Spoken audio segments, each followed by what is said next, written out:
안녕하세요. 보모업인청 곽준호 변호사입니다. 오늘은 소위 말하는 대포통장을 빌려주는 경우, 즉 장집에 대해서 말씀드리겠습니다. 장집은 토토를 하건 보이스피싱을 하건 요즘에 많이 있는 테크 사기를 하건 다양하게 당연히 필요한 부분이죠. 그래서 대포통장을 공급하는 사람들을 장집이라고 하고 거기에 대해서 이제 다양하게 처벌이 이루어지고 있는데요. 저희가 들고 온 사례는 항소심 사례 두 가지입니다. 항소심 사례 첫 번째 사례는 사기 방조죄로 기소가 되어서 1심에서 3년, 그리고 제가 항소심을 맡아서 2년 6개월로 감형을 해야 되는 사례고요.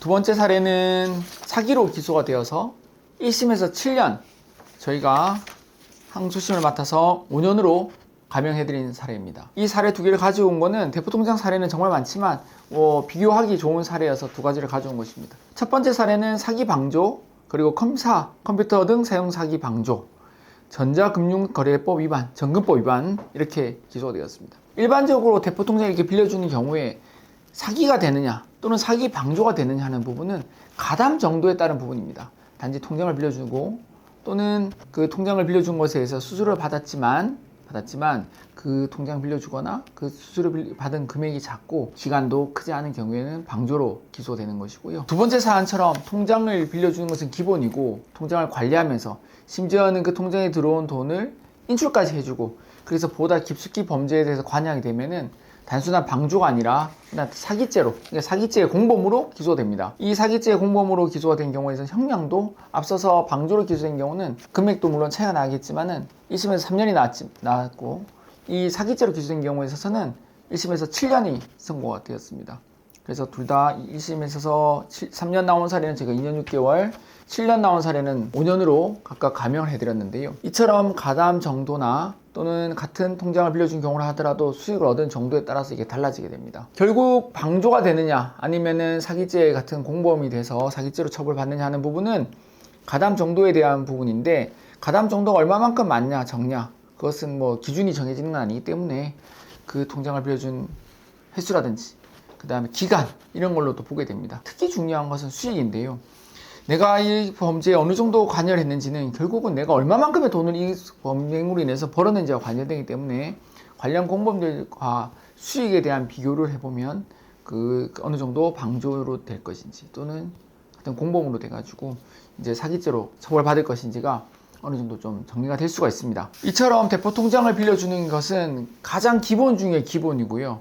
요즘에 또 많이 있는 것은 USDT, 테더 같은 코인을 이용해 가지고 자금 세탁하는 경우죠. 그래서 자금 세탁을 이렇게 그 비상장 주식 사건이건 또는 뭐 다른 뭐 테크 사기건 현금을 보내주고 코인을 받아서 코인을 송출해주는, 코인을 사서 코인을 송출해주는 이 과정에 얽힌 사례들이 요즘에 정말 많습니다. 나는 코인을 사달라고 해서 코인을 사서 보내주었다. 또는 나는 저 사람이 뭐 하는 사람인지 모르고 또는 저 사람이 이것은 다른 그 명목인 줄 알았는데 알고 봤더니 보이스피싱이었다는 것이 요즘에 가장 많이 있는 사례입니다. 저희가 오늘 영장을 하나 기각을 시켰는데요. 이 영장 사례도 마찬가지로 그 주로 코인 관련된 일을 하시는 분이신데 누군가 부탁으로 USDT를 사서 그래서 그것을 전송해 준 것인데 자신은 거기에 소개만 해준 것이고 그게 관여를 하지 않았는데 남들이 봤을 때는 테크 사기의 자금 세탁원으로 보여서 그것으로 인해서 영장이 발부가 된 것입니다. 저희는 그것이 사실이 아니라고 하는 것을 영장 실질 심사에서 잘 밝혀가지고 영장 기각을 아주 빠르게 받았는데요. 이것처럼 최근에 많이 이 자금 세탁과 관련된 부분들이 문제가 되고 있습니다. 정리를 하자면 처음에는 대포통장을 빌려주는 사례들이 자금 세탁과 관련하여 가장 많았고 두 번째로는 이제 최근에 있었던 것들은 코인과 관련된 자금 세탁입니다. 코인에 어느 정도 익명성이 보장된다는 것을 이용하여 현금을 받아서 코인을 사서 보내주는데 가장 많이 이용되는 것이 테더 코인이고요. 그 다음에 가상계좌를 발급해주는 사례들도 있죠. 그 가상계좌를 발급해서 그 가상계좌가 자금 세탁에 이용되는 것이죠. 흔히들 가상계좌는 단순한 이제 뭐 물건을 사더라도 발부되는 것이 가상계좌잖아요. 그래서 가상계좌를 발급해주는 쪽에 있어서는 야 나는 너네가 물건을 판다고 해서 가상계좌를 발급해 준 것이지 이렇게 보이스피싱에 쓰일 줄 몰랐다 이렇게 주장하는 것이고요. 수사관들은 그렇지 않죠. 수사관들은 알고서도 해준 것이 아니냐 이렇게 주장하는 것이죠. 그래서 이런 부분들에 대해서 하나하나가 전부 다 종류가 비슷하지만 큰 얼개는 비슷합니다. 그리고 이어서 지금 이 관련된 논의들이 결국은 또 피지사로도 연결이 되는 것이거든요.